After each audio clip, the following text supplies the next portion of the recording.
Halo semuanya, nama saya Ellen Besan dengan NRP 5026201130 dari kelas Manajemen dan Proses TIB dengan kelompok B5 Avatar.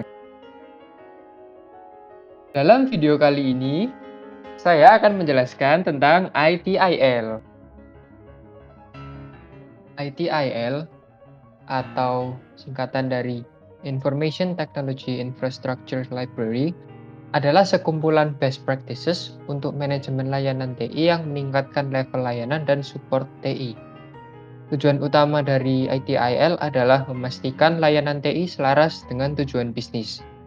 Dengan mematuhi prinsip-prinsip ITIL, akar penyebab masalah dapat diidentifikasi secepat mungkin.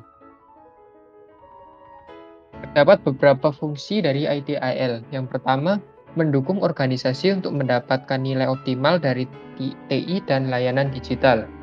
Yang kedua, membantu menetapkan tujuan bisnis dengan model kemampuan yang jelas.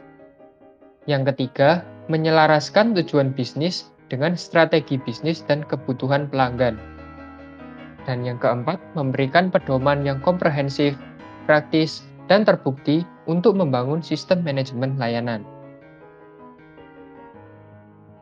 ITIL pertama digunakan pada tahun 1980-an oleh Central Computer and Telecommunications Agency atau CCTA milik pemerintahan Inggris. Banyak best practices dari manajemen layanan TI didokumentasikan dan dicetak untuk didistribusikan dengan nama ITIL. Pada April 2001, CCTA dan beberapa agensi lain dimasukkan ke dalam Office of Government Commerce atau OGC yang saat ini dikenal dengan Cabinet Office. OGC melanjutkan proyek ITIL untuk mengumpulkan best practices yang dapat membantu pemerintah mengatasi peningkatan ketergantungan akan TI, digabung dengan kurangnya prosedur standar yang berakibat naiknya biaya dan masalah. Mereka menyadari bahwa mendistribusikan best practices ini akan menguntungkan organisasi baik publik maupun privat. Sejak 2013, kerangka ITIL dikelola dan diperbarui oleh Exelos, gabungan dari Cabinet Office dan Kapita.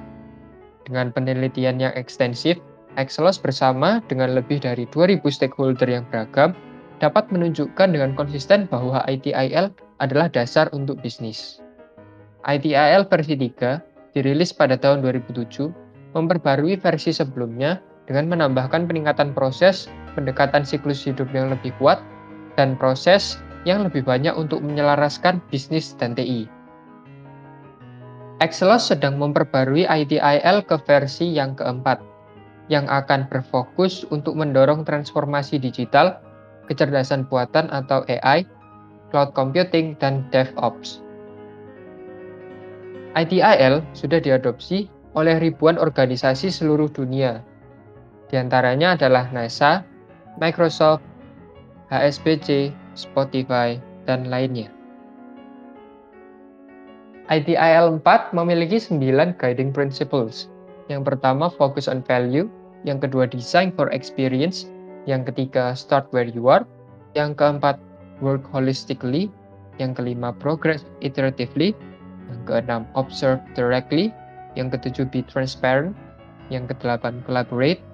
Dan yang kesembilan, keep it simple.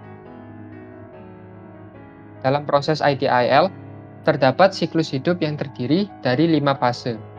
Fase pertama yaitu service strategy, yang disusul oleh service design, kemudian service transition, lalu service operation, hingga yang terakhir adalah continual service improvement. Pada tahap pertama yaitu service strategy, tahap ini berfokus pada siklus hidup layanan ITIL dan mendeskripsikan cara untuk mendesain, mengembangkan, dan mengimplementasikan manajemen layanan TI. Tahap ini meliputi proses-proses strategi management for IT services, service portfolio management, financial management for IT services, demand management, business relationship management. Tahap yang kedua yaitu service design. Tahap ini mendeskripsikan cara mendesain layanan dan proses. Proses yang terlibat adalah service catalog management, availability management, information security management, service level management, capacity management, design coordination, supplier management, dan IT service continuity management. Kemudian tahap yang ketiga ada service transition yang menjelaskan bagaimana mengatur transisi pada layanan yang baru atau yang diganti dengan fokus untuk memastikan semua proses manajemen layanan berjalan dengan seimbang. Tahap ini meliputi proses transition planning and support, change management, change evaluation, release and development management, service asset and configuration management, service validation and testing, dan yang terakhir knowledge management. Kemudian tahap keempat, service operation. Tahap ini menuntun kita untuk memastikan bahwa layanan dapat tersampai dan berjalan lancar dan terpercaya. Proses yang termasuk tahap ini adalah access management, event management, service request fulfillment, incident management, dan problem management. Tahap yang terakhir yaitu continual service management. Tahap ini mencakup bagaimana menyelaraskan kembali layanan TI saat kebutuhan bisnis berubah.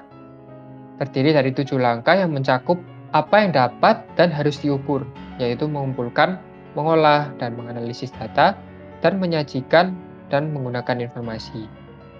7 tahapan dalam proses ini adalah yang pertama mengidentifikasi strategi perbaikan, kemudian menentukan apa yang akan diukur, setelah itu mengumpulkan data tersebut dapat diolah, kemudian dianalisis, kemudian informasi yang didapatkan dari data tersebut disajikan dan digunakan, sehingga proses bisnis dapat berkembang. Dan dari saya tentang ITIL, terima kasih dan semoga bermanfaat.